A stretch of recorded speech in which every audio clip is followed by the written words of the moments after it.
personne du nom de Naphtali, qui est entrepreneur, est venu chez un client pour lui réparer un tuyau dans sa maison. Au milieu de son travail, il regarde un poster situé dans la salle à manger.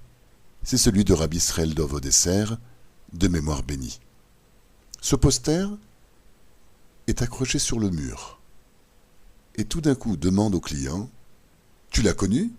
Le client répond qu'il ne l'a pas connu. Et il lui dit tout d'un coup « Mais moi j'ai une histoire à te raconter, je l'ai rencontré une fois dans ma vie. J'ai une histoire avec lui. » Voici le récit.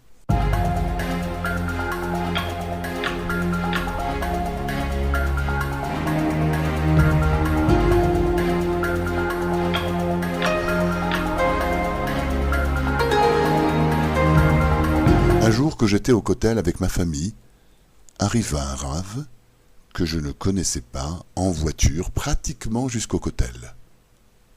À un moment, j'ai cherché mon fils de 4 ans sans le trouver.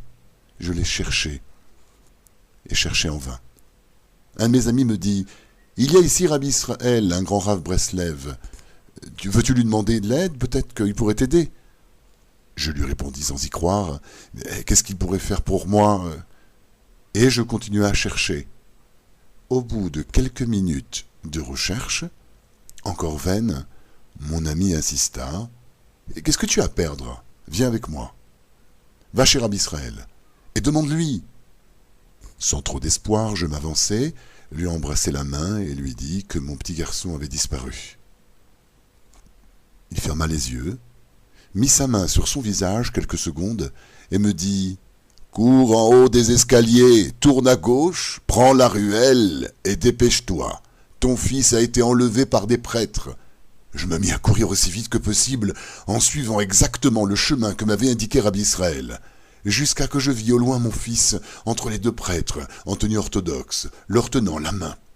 Redoublant de vitesse, je fonçai sur eux et de mes 2 mains levées, je les bousculai par une grande frappe dans le dos, faisant tomber tout le monde, y compris mon fils. Je commençai à leur parler, mais ils ne comprenaient pas l'hébreu. Je demandai « Vous parlez français ?» Ils dirent que oui. Je leur demandai alors que faites-vous avec le petit ?» Ils me répondirent « On l'a trouvé tout seul et on l'a amené à la police. » Je leur ai dit que la police est de l'autre côté. Ils étaient juste à l'angle de l'entrée de leur lieu de culte. « Mais j'appelle maintenant, moi je vais l'appeler la police pour vous, moi. » Ils arrivèrent en peu de temps et les interrogèrent. Ils se mirent à balbutier, puis à pleurer et à demander pardon. Je ne sais pas ce qui leur est arrivé. Il s'est avéré que ces gens volaient des enfants juifs pour les envoyer en Chutz Laaretz et les vendre. Mais je récupérai mon fils. Quelques jours après, je revis Rabbi Israël par hasard à un mariage, et j'allais le remercier d'avoir récupéré mon fils. Il me dit alors « Tout celui qui s'occupe d'une mitzvah ne sera jamais endommagé. Toi, tu es venu au kotel proprié, et l'Éternel a secouru ton fils. » Ce sont les 2 seules fois où j'ai rencontré Rabbi Israël, et j'ai appris peu de temps après qu'il était parti de ce monde.